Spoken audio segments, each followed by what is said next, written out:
As we mentioned earlier in this video, each person's path to recovery can be different. The important thing is that everyone has the right to choose the recovery path that will work for them. In this episode, we present information about a set of treatment options for substance use disorders, known as MAT, or medication-assisted treatment. These work for many people because they allow them to get stabilized and function on an everyday basis while they continue to work on their recovery. But your loved one can't make their best choice without understanding what all of their options are. This overview will prepare you so you'll know what kind of questions you may want to ask your provider or prescriber. And when your loved one is ready to start or restart their treatment, you can help support their decision-making and even advocate on their behalf if they need it. MATs can be looked at as a process to an end result.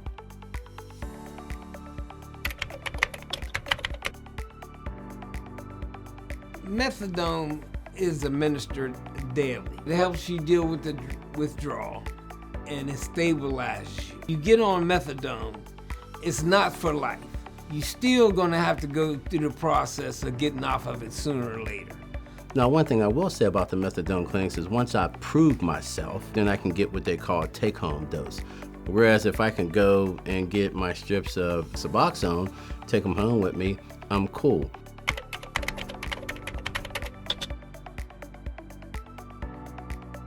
Suboxone is a prescription. They write you a prescription. You can take it. It could be a 30-day prescription. So you don't have to go to that facility for 30 days. A lot of Suboxone places are cash businesses, so there's a problem right there.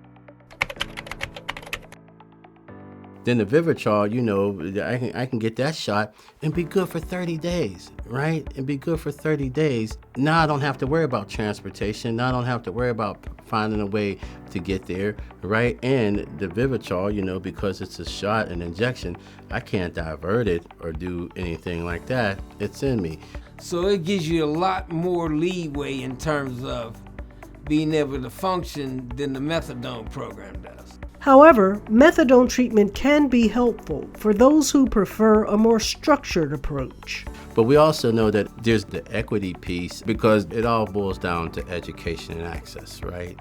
Blacks are more likely, if they get prescribed anything in that realm, it would be methadone. And what we say is we need to make MOUD and harm reduction equitable across the board, and it should be offered. In a lot of cases, it's not even offered. It's actually based on the individual, what they feel is working for them. However long that may be, they get to make that decision, How long, they want to be, if they're going to be on the methadone, if they feel like they're not in the position to get off of it right then, they always got a safe haven that can protect them until they get to that point. And then also, you ain't killing yourself. With the drugs out there on the street today, fentanyl is killing people left and right. And at least you don't have to deal with that. You don't have to worry about what am I putting in myself, because it's bad. It's bad in terms of what's going on and what people are using and not knowing what they're getting. And then there's some stuff called xylazine that's really even worse than fentanyl. The illicit substances in street drugs are always evolving, but with MATs, you know what substances you'll be receiving. Now, it's taken the recovery community some time to really get on board.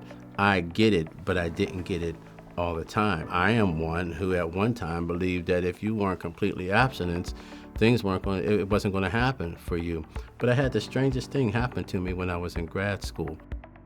In this one class, a young lady came in because she only needed this one class. So they brought her into our cohort. And as fate would see it, her and I got teamed up on a project together. And so in the midst of working together, we're talking, hey, what do you do? And she disclosed to me that she was on methadone. And I was driving home and I thought to myself, man, there's a good chance that if she wasn't on methadone, she sure enough would not be getting a master's degree. And that changed, that shaped my lens to understand that as long as someone's breathing, there's always an opportunity for change. Different kinds of substance use disorders and individual needs may require different treatments. There is not a one-size-fits-all answer. But remember, whatever path your loved one chooses, they will benefit from having a full range of ongoing recovery supports to follow through on and execute their long-term recovery plan.